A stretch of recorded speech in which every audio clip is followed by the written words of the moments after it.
السلام علیکم. وعلیکم السلام.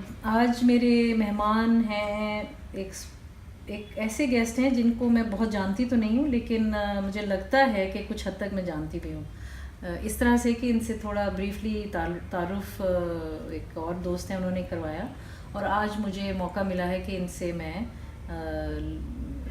Actually I think feeling blessed and lucky کہ مجھے آپ کا ٹائم مل گیا، نہیں تو آپ سے علیحدہ پتہ نہیں ہوتا نہ ہوتا. لیکن آج ان سے بات چیت ہوگی، اور یہ لائٹ اپ وتھ شعاع کے مہمان ہیں. میرا یہ پوڈ کاسٹ ہے، امید ہے کہ آپ اس کو سبسکرائب کریں گے، شیئر کریں گے، ریٹ کریں گے اور ریویو کریں گے، اور امید ہے آپ کو بھی موقع ملے گا میرے podcast video and audio سننے کا.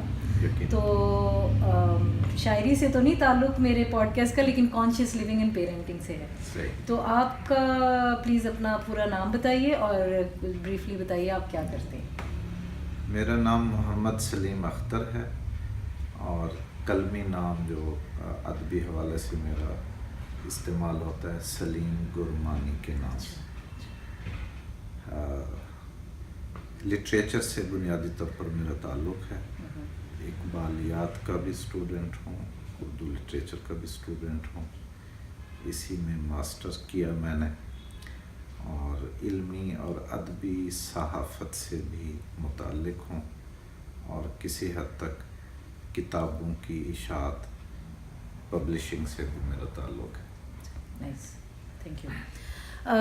تھوڑے سے سوال کروں گی. آپ پیرنٹ ہیں، فادر ہیں؟ جی بالکل. کیوں ہیں؟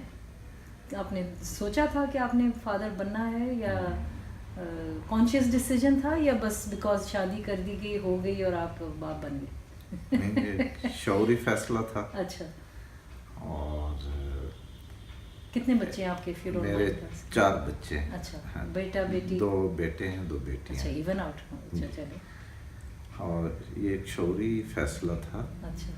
اور اس کا شادی کرنے کا مقصد جو ہے وہ ظاہر ہے زندگی کا تسلسل ہے، تاکہ زندگی کا جو انقطاع ہے وہ نہیں ہونا چاہیے، اور ہمارا جو ایک شعوری جو سلسلہ ہے اس کو ایک تسلسل ملنا چاہیے. اچھا.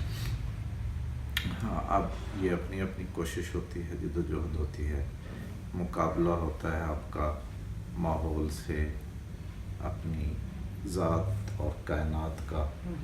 تو اس میں یہ کشمکش جاری رہتی ہے. اس میں اسی کشمکش میں ایک ارتقاء ہوتا ہے.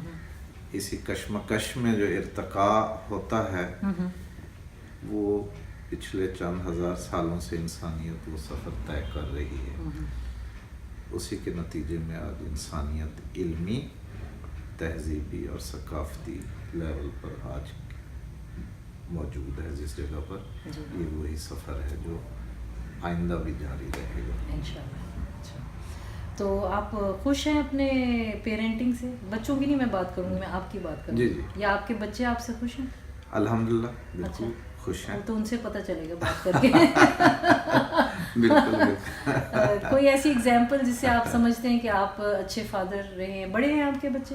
بچے ابھی چھوٹے ہیں. اچھا. سب سے چھوٹا کتنا ہے؟ سب سے چھوٹا تو ہے 1 سال کا. اچھا. اور اس کے بعد 6 سال کا. اس کے بعد بیٹی ہے 10 سال کی، اور ایک بیٹی ہے 12 ساڑھے 12 سال کی.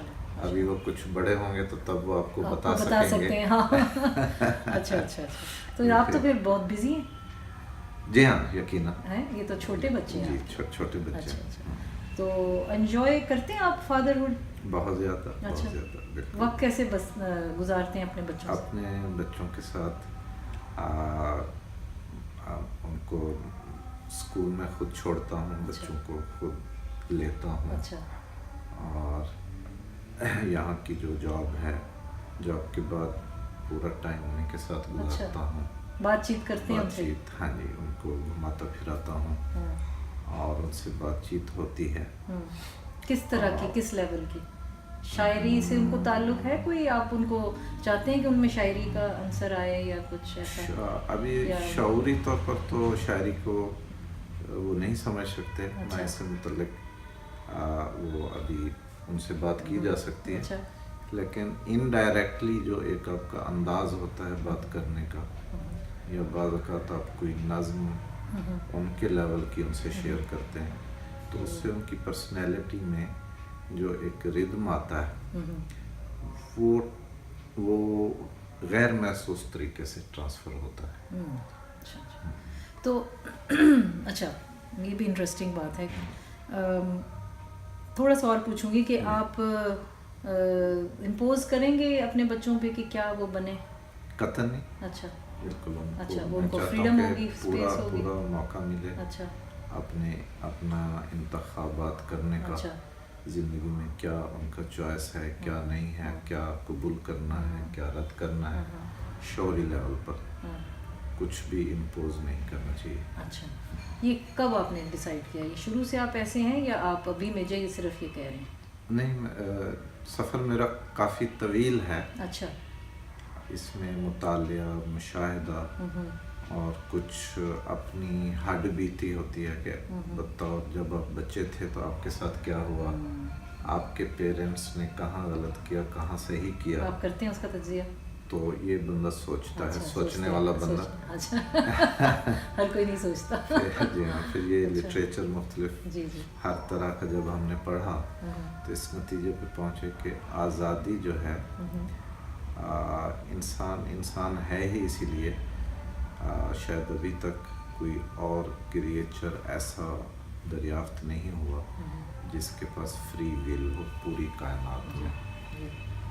اور انسان ہے ہی اسی لیے کہ اس کے اندر جو ہے آزادانہ فیصلہ کرنے کی ایک پوٹینشل، ایک امکان رکھ دیا گیا.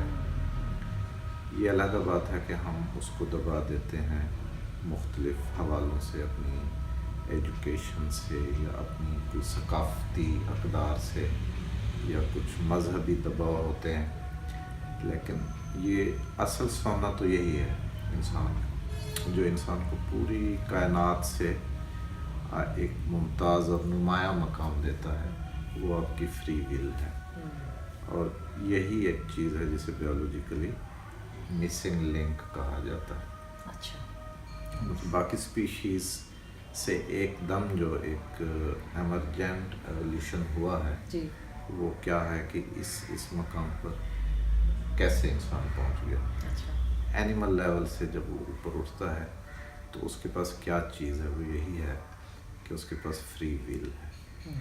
وہ چاہے تو مطلب یہ راستہ اختیار کرے، چاہے تو یہ راستہ اختیار کرے، چاہے تو دونوں چھوڑ دے. اچھا. مجھے وہ جیسے ایک شاعر نے بہت اچھا کہا ہے کہ مجھے دو راہے پہ لانے والوں نے یہ نہ سوچا میں چھوڑ دوں گا یہ راستہ بھی وہ راستہ بھی. تو یہ ایک بہت بڑی نعمت ہے. یہ کائنات میں ابھی تک کسی مخلوق میں یہ دریافت نہیں ہوئی. تو اس کو ویلیو کرنا چاہیے. اس کو ویلیو کرنا چاہیے، اس کو دبانا نہیں چاہیے اور آزادانہ فیصلے کرنے چاہیے، کرنے دینے چاہیے.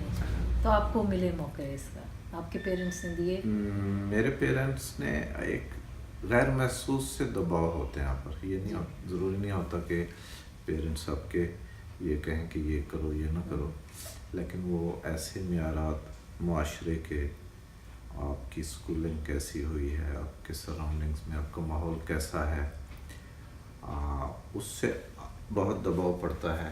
آپ کے معیارات طے ہو جاتے ہیں. جی. وہ آپ کو آپ یہی سمجھ رہے ہوتے ہیں کہ میں اپنے فیصلے میں کر رہا ہوں. جی. لیکن ہوتا نہیں ہے ایسا. صحیح. اچھا، اب آپ مجھے یہ بتائیے کہ آپ تھوڑے سے فرق سوال کروں گی تھوڑے اپنی شاعری. پہلے میں چلیں آپ کی اس میں آ جاتی ہوں جو آپ کو پسند ہے. آپ سے کچھ شعر بھی سنیں گے. وہ آپ نے خود بھی لکھے ہیں؟ جی خود بھی شاعری کرتا ہوں. کوئی کسی خاص ٹاپک پہ لکھتے ہیں؟ کوئی خاص ٹاپک تو نہیں ہے. اردو شاعری کی ایک صنف ہے غزل. اچھا. اور غزل کو ہمارے ایک نقاد نے وحشی صنف سخن بھی کہا ہوا. اس کی وجہ یہ ہے کہ اس کا ایک کپلیٹ جو ہے وہ ایک موڈ کا ہوگا، دوسرا کپلیٹ جو ہے